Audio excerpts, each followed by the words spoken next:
Firstly, the difference between federal setup in India from the chapter The Union Parliament.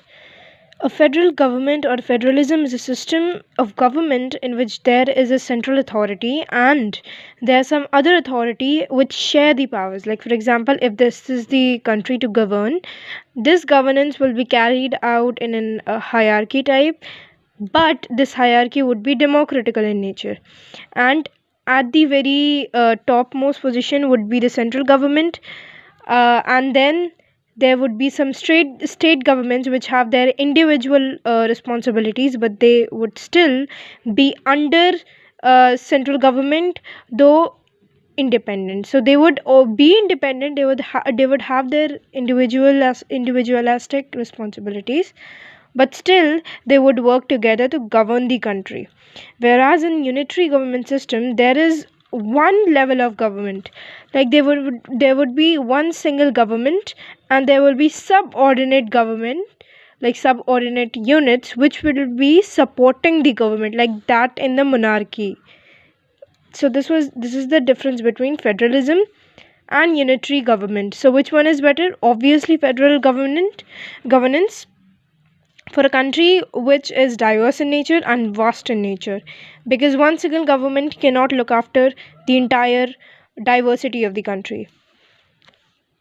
Just as I said, in federal system of government, all the administrative powers are divided between the central and state government, and both are supreme within their respected spheres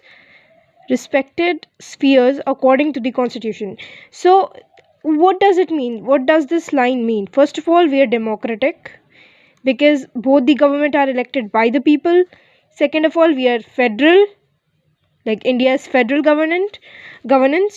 uh, why? Because the administrative powers are divided between the central and state. And how are they divided? They are divided by um, by according to the constitution. So we are republic in nature because we follow constitution.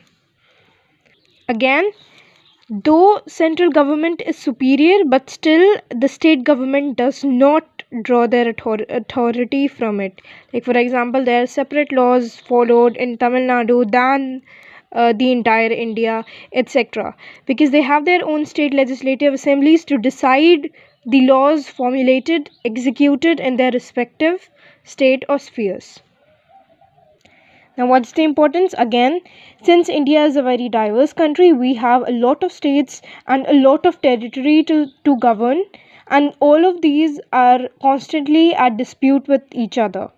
Not constantly, but they still have a tendency to be at odds with each other. So, we have separate governance for all of these so that they can be equally represented and governed without harming the democracy. Otherwise, if there would be the subordinate units to the central government, this would lead to monarchical type of governance or a totalitarian state, which would be harmful to the diversity democracy of the country. Now, what's the features? First of all, there are two or more levels in the governance. As I said, there is always an hierarchy at the very center or at the very top. It is the central government, and then it's the state government.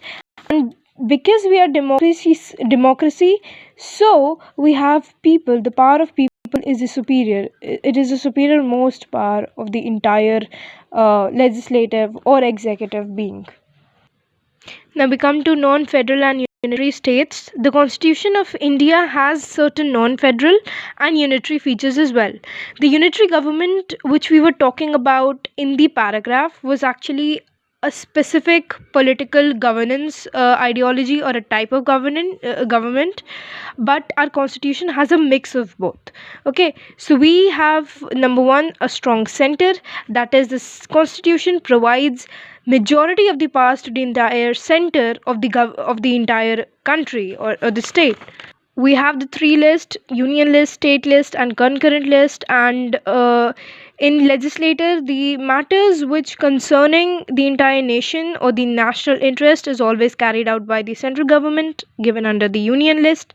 And the matters concerning the respective states or states or union territories are always governed by some different lists, like union territories would be under the central government and the state would be under the state government, so they would have state list. And concurrent list is a list in which both the center and state laws, or both the center and the state powers have the power or right to govern or make list, or to formulate laws about. Now we have the second, single constitution for both union and state, so that there is no conflict between either of the two. Then we have flexibility of the constitution. Now the constitution is rather flexible, because we can always make amendments, we can always alter whatever has been proposed, or we can eradicate any proposals or any features that the constitution provides. Why? Because it is flexible in nature, it is not absolute. We have single citizenship as one of the only identity we all have is being an Indian. The constitution provides only one single citizenship, and that is of being an Indian or a Bharatian. Now we have inequality of representation in the Rajya Sabha. It is basically based upon the population, and states with larger population tend to have more representations, and the Rajya Sabha also have 12 members. So Rajya Sabha has rather an unequal representation with 12 nominees based on the population. Now, we also have the existence of union territories, which are directly under the central government, and these union territories were made based on the circumstances which were surrounding those particular regions or areas. And now we have union parliament. The union parliament is the union legislature. See, the union legislature means the legislature body, means the law making body of the entire union, of the entire nation, is the union legislature, and it comprises of the parliament and the two houses of parliament. The parliament is the law making body, and the two houses, that is the Lok Sabha and the Raj Sabha, both comprise or are together known as the union legislature, the law-making body of the entire nation. Now we have the House of People, that is the Lok Sabha. The members are always elected by the people, therefore it is the House of People, and the Council of States, the Rajya Sabha.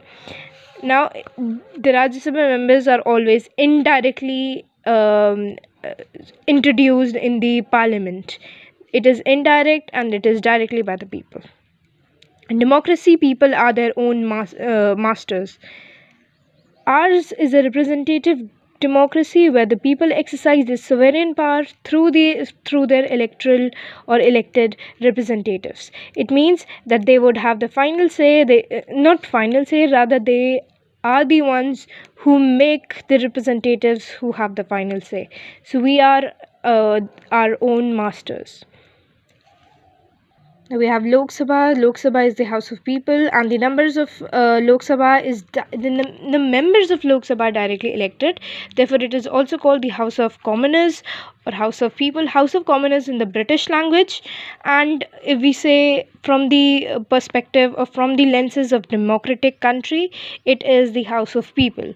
Now we have, according to the Constitution, the term of Lok Sabha, like a member can live, oh sorry, not live, a member can exercise their power in the Lok Sabha for around 5 years. That means a ruling party which has been elected in the Lok Sabha to formulate the laws is only for 5 years.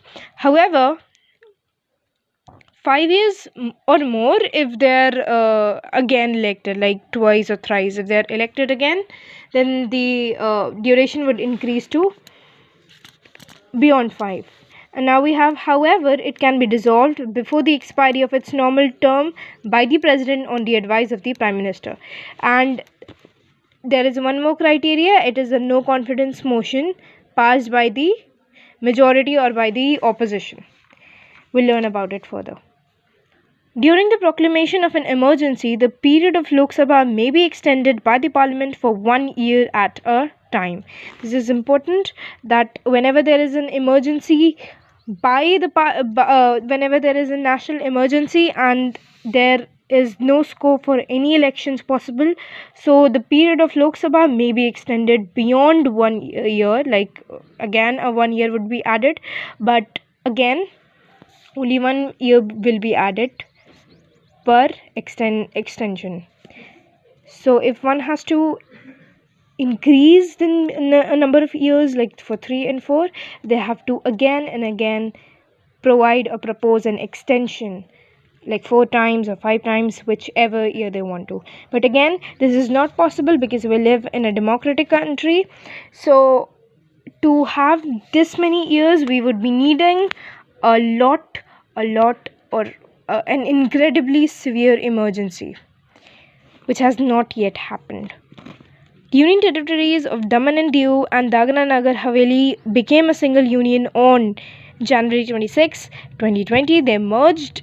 The merged UT, that is Union Territory, is now known as Dagana Nagar Haveli and Daman and Diu. The merge was located along the western coast near the Gujarat and has been done for the better administration and the check depletion of various works of the both territories are just 35 kilometers apart. Now see, if both the territories are 35 kilometers apart and they can be easily governed within a single territory, why there is a need for distinction or demarcations, right? So they have been merged on 26 January 2020. Now we have this incredible chart given here in the book. First of all, we have the government of the union as the president, and as we all know, the executive power are vested in the president, the very first line of the president chapter. And the president, the entire government of the union, that is for the nation, there are two bodies which are equally responsible or which are equally important, significant. Number one is the executive, which executes the law or which ensures that the laws are being followed, or the laws which have to be followed for the welfare of the people, for the welfare state, which we learned in class 9. And the other is the legislature, which formulates the law. So these two bodies, although they are independent of each other, they work for the same cause, that is the welfare state. Now we have here in the legislature, we have the Council of States, that is the Rajya Sabha, with not more than 250 members, and we have the Lok Sabha with not more than 550 members. Here there are 12 nominated members, and here we don't have nominated members. Now here we have representatives of the state and union territories, not more than 238, that is, again, if we add these two, we would get 250. And over here we have representation of the states, not more than 530, and we have representation of the union territories, not more than 20. So if we look at here, the representatives of state and union in Rajya Sabha, they are together, and in Lok Sabha they are separate. And the nomination by the president we have in Rajya Sabha, but we don't have them in the Lok Sabha. And it was removed by the 104th constitutional amendment that was carried out or passed in January 2020. Now we have composition of the Lok Sabha. We have again 530 members that represent the entire states, and the union territories are the 20 members that represent the union territories. Here these may be the chief ministers, etc., and here are the governors, etc. Now we have, again, as I told you, 104th Constitutional Amendment Act. It did away with the reservations which were made for the Anglo-Indians. Now these people are not really needing any reservations, so the constitution or the government did away with it, and it was passed on January 25, 2020. That means it was expired. The entire reservation was expired on January 25, 2020. This is important. The allotment of the members are always made on the population basis, that how many representation would a state need. Like for example, Mizoram, which is a tiny state, and Sikkim, which is a tiny state, should not get as many members as Uttar Pradesh gets. isn't it? Because Uttar Pradesh has more members, so there is more need of representatives to represent the entire diversity, because Uttar Pradesh is equally a diverse state, whereas Sikkim has less population than Uttar Pradesh, so it would be needing less. So again, over here the allotment is based on the population basis, which is um, presumably the only fair representation our founding fathers or the drafting committee came up with. Now we have qualification of membership. The number one is the Indian citizen. It is always mandatory for the entire book. Each and every civic section would have this, that is the Indian citizen. And then we have the age, that is 25 or beyond 25. And then we have the person should have their name in the electoral rolls. Why electoral rolls? Because the person should be eligible to participate in the elections, because the Lok Sabha is directly elected by the people. So until and unless they have their names in the electoral rolls, that is until and unless they are eligible for the elections, they cannot be a member of Lok Sabha. Now we have he or she should not be insolvent. That means they should not be undergoing, or they should not be bound to any financial difficulties. Otherwise, it would lead to disputes within the Lok Sabha, and it has been there in Lok Sabha for a long time now. He or she should not have any office of profit, which is again one of the common clauses for the qualifications. It just means that a person should not hold two offices at the same time. Like they cannot be the member of Lok Sabha as well as a chief or participating in any other government body which pays them or which requires their attention. So their payment should be concentrated towards only one body, which is either the Lok Sabha or any other government bodies, which is also similar to the qualifications of the president, of the vice president, etc. He should not be of an unsound mind, which means that they should not be having any difficulties, neurological difficulties, or going through any physical difficulties as well. No, physical difficulties can be there, but they should not be having any neurological difficulties, unlike in the US, in which the president himself has dementia. Okay, now we have the Lok Sabha. We've done the term. We've done the federal setup. Federal setup means a government in which there is always a central authority, and the and the units of the country are divided into the individual, independent, sovereign government. The entire government of the country has been divided into subparts, and all these parts would be independent of each other and independent of the center. Although center formulates the laws which are important, but it's always up to the state which it will follow or not. That means the legislative body will also be at the center, and it will also be at the state to formulate their own laws. And then we have what all states have members. Number one, in Rajya Sabha, the lowest we have is Manipur, Meghalaya, Mizoram. We have Nagaland, and we also have Sikkim, and we also have Tripura. Then when it comes to the highest, we have Uttar Pradesh with around 31 members, and then we have Uttar Pradesh with 80 members when it comes to Lok Sabha. And now we have the least members. It comes to obviously the Union Territories and Sikkim and the other seven sisters. In the Union Territories, the least number of members the UT carry is Puducherry, I hope that's how we pronounce it, and the highest it is of Jammu and Kashmir. These three do not have any members in Rajya Sabha, and we have the highest Jammu Kashmir for Lok Sabha. We all know the reason. The highest is for the Delhi and Jammu Kashmir, and we have the least. It's for the others in Lok Sabha. Why? Because Lok Sabha representation is always important, because they would be the one that would really be formulating laws, as the UTs are always under central government. So it's important to have representation under the Lok Sabha. Now again, we have the term that is for 5 years, and it can also be dissolved by the president on the advice of the prime minister. And we also have that the term could be increased by 1 year, or it can be extended by 1 year at one time. Now we have the representation. It is 530 members from the states, 20 members from the UTs. 104th Amendment did away with the Anglo-Indian.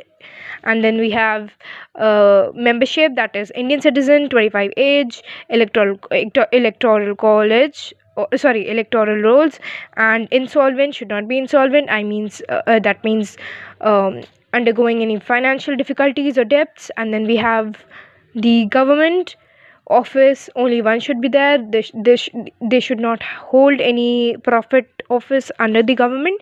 And then we have the unsolvent mind and the criminal. They should not be a criminal, although many of the MPs are criminal. That's just in black and white.